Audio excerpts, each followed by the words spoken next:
भाई की शादी के बाद पहली बार जब सरला अपने मायके पहुंची तो पूरे घर का माहौल बदला बदला सा नजर आया। सरला ने चहकते हुए घर में प्रवेश किया। सबसे पहले वो अपनी नई भाभी ही दिव्या से मिली और उसे गले लगाते हुए बड़े प्यार से बोली, हेलो भाभी, कैसी हो?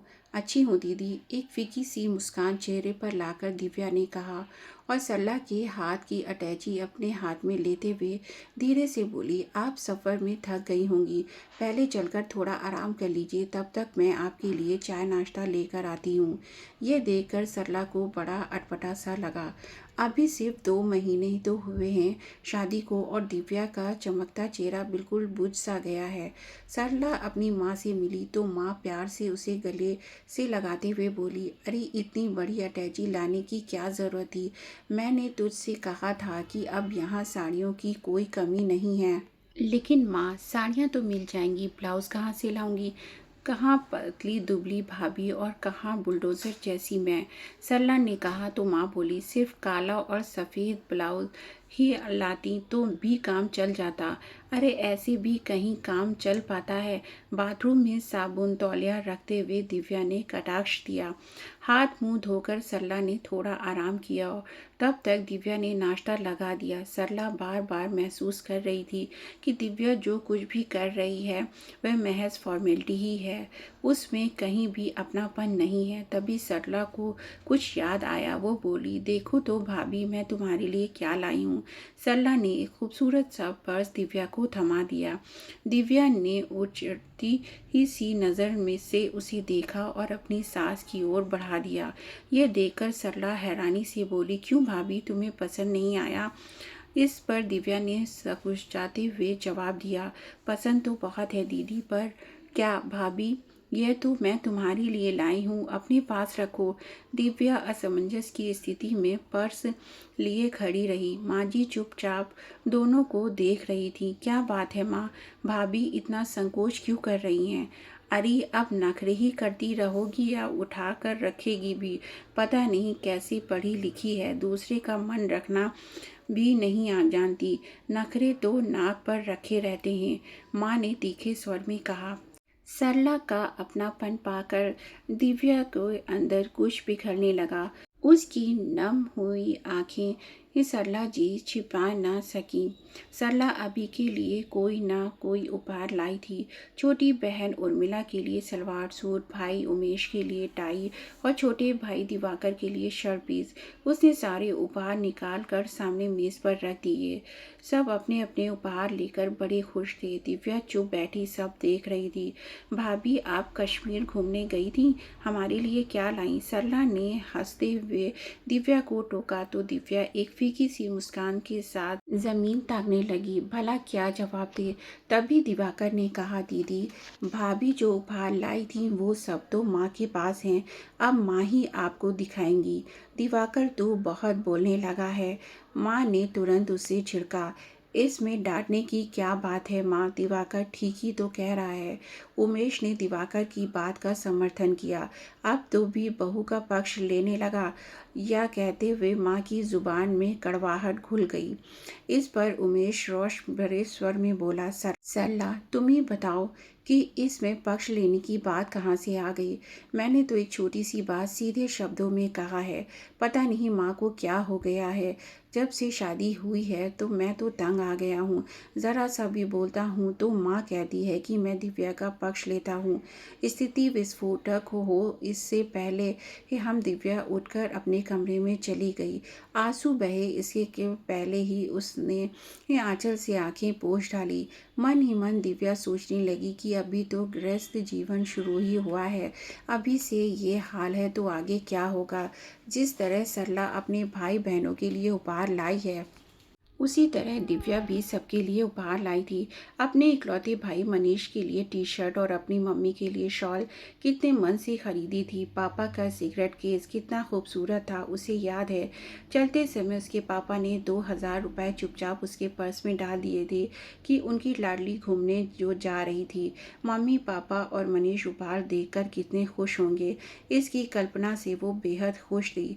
सरला, उर्मिला, माँ जी और दिवाकर के लिए भी दिव्या दिव्या कितने अच्छे उपहार लाई थी। उमेश ने खुद उसके लिए सच्चे मोतियों की माला खरीदी थी और वो कश्मीरी कुर्ता जिसे पहनकर उसने फ़ोटो खिंचवाई थी।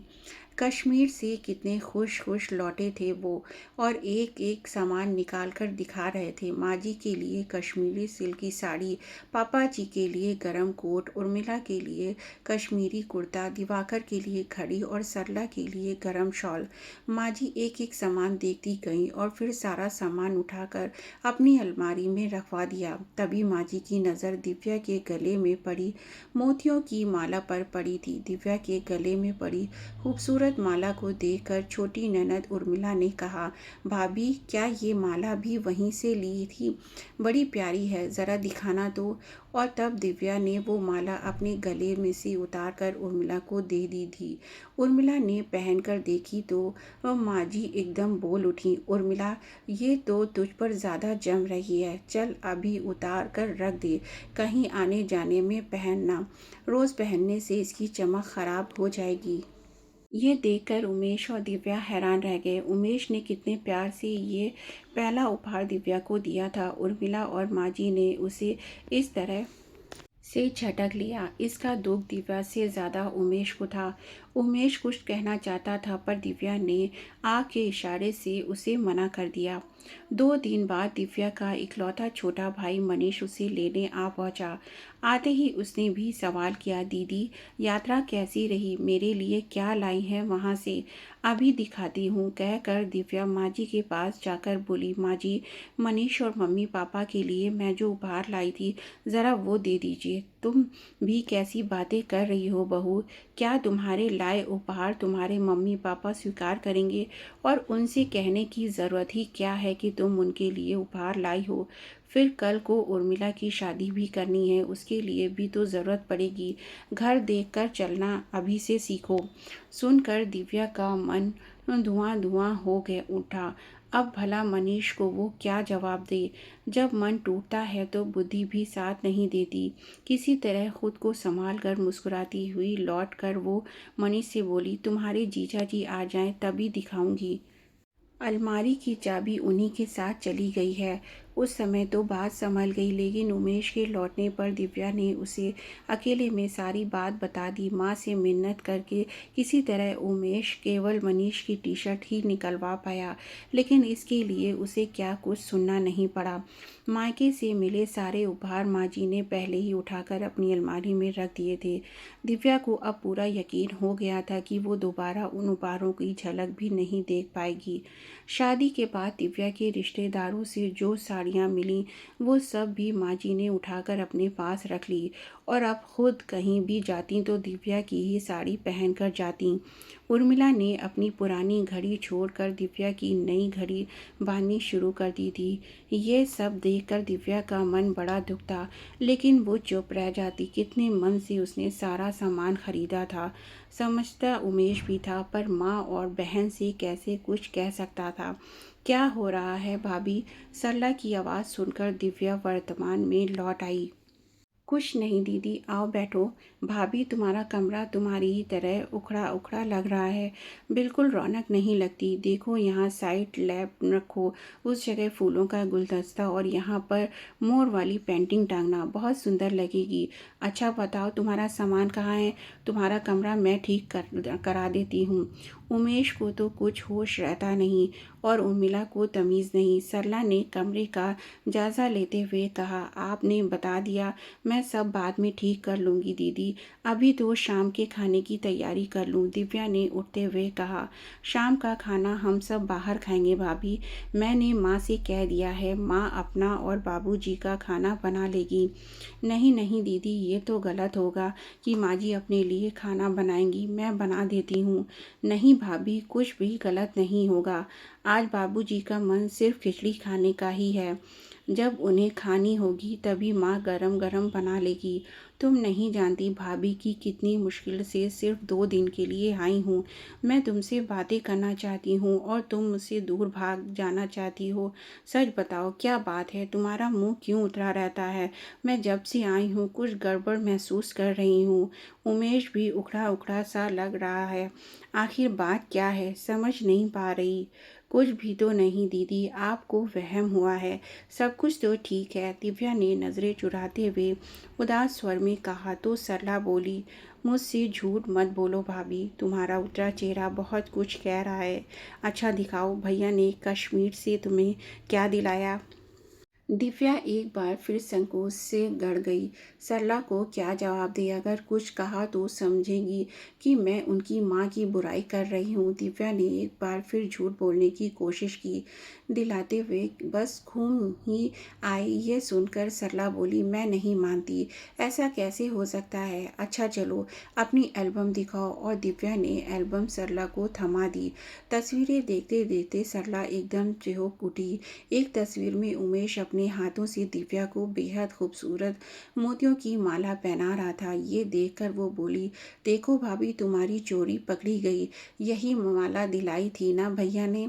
अब तो दिव्या के लिए झूठ बोलना मुश्किल हो गया। उसने धीरे धीरे अपने मन की सारी गांठें सरला के सामने खोल दी। सरला गंभीरता से चुपचाप सब सुनती रही। फिर दिव्या की पीठ थपथपाती हुई बोली, चिंता मत करो भाभी, सब ठीक हो जाएगा। अब तुम बाहर चलने के लिए तैयार हो जाओ, उमेश भैया भी आते ही होंगे। पर अब दिव्या मन ही मन डर रही थी कि हाय अब क्या होगा। वो सोचने लगी कि सरला से सब कहकर उसने सही किया या गलत। बाहर वो सबके साथ गई ज़रूर, लेकिन उसका मन ज़रा भी नहीं लगा। सभी खुशी से चहक रहे थे, पर दिव्या सबके बीच होकर भी अकेली बनी रही। लौटने के बाद भी उसकी सारी रात अजीब कश्मकश में बीती।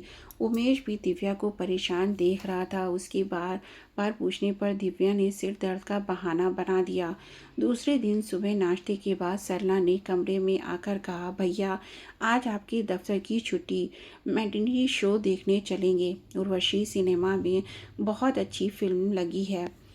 सब जल्दी जल्दी अपने काम से निपटने दिव्या भी पिक्चर जाने के लिए तैयार होने लगी।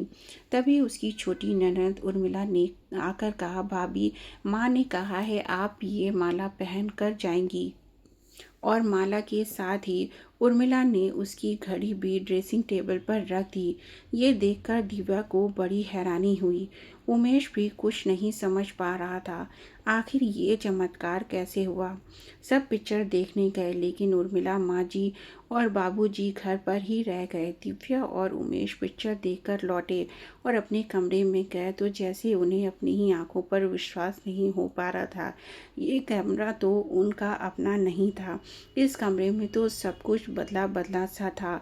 दिव्या ने देखा सरला पीछे खड़ी मुस्कुरा रही थी। दिव्या को ये समझते देर न लगी कि ये सारा चमत्कार सरला दीदी की वजह से हुआ है। उमेश कुछ समझा कुछ नहीं। शाम की ट्रेन से सरला को वापस जाना था। सब तैयारी हो चुकी थी। दिव्या सरला के लिए चाय लेकर माँ जी के कमरे में जा रही थी। कमरे के बाहर पहुँचते ही उसने सुना सरला दीदी माँ जी से कह रही थी, माँ आज तुम दिव्या भाभी के साथ जो सलूक करोगी, कल वही सलूक वो तुम्हारे साथ करेंगी तो तुम्हें बुरा लगेगा, पर तब तुम लोगों को उन्हें बुरा कहने का कोई हक नहीं रहेगा, क्योंकि तब बहुत देर हो चुकी होगी। वो अभी नहीं है। अभी तुम लोग उनके साथ जैसा व्यवहार करोगे वो ज़िंदगी भर के लिए उनके कोमल मन पर छप जाएगा। उनके मन पर कैसी छाप डालनी है, अच्छी या बुरी, ये तुम्हारे हाथों में है। माँ भाभी को अपना बनाने के लिए उनका कुछ छीनो मत, बल्कि उन्हें दो। और उर्मिला, तू भी भाभी की कोई चीज़ अपनी अलमारी में नहीं रखेगी। बात बात पर ताना देकर तुम लोग भैया को भी खोना चाहती हो। जितनी गांठें तुमने लगाई हैं, एक एक करके सब खोल दो। याद रहे, अब आगे फिर कोई गांठ ना लगे। ये सब सुनकर दिव्या चाय की ट्रे हाथ में लिए दरवाजे पर खड़ी आंसू बहा रही थी। वो अंदर आकर बोली, दीदी आप जैसी ननद सबको मिले। चाय की ट्रे मेज़ पर रख कर दिव्या ने सरला के पांव छूने को हाथ बढ़ाए तो सरला ने उसे गले से लगा लिया। सरला की माँ के कटु व्यवहार ने सारे घर की शांति धुआं धुआं कर दी थी। ऐसे में सरला ने अपनी माँ और बहन को ऐसी सीख दी कि घर की कोई खोई हुई शांति फिर लौट आई। तो दोस्तों, कहानी कैसी लगी कमेंट करके ज़रूर बताइएगा। फिर मिलेंगे एक नई कहानी के साथ। तब तक के लिए धन्यवाद।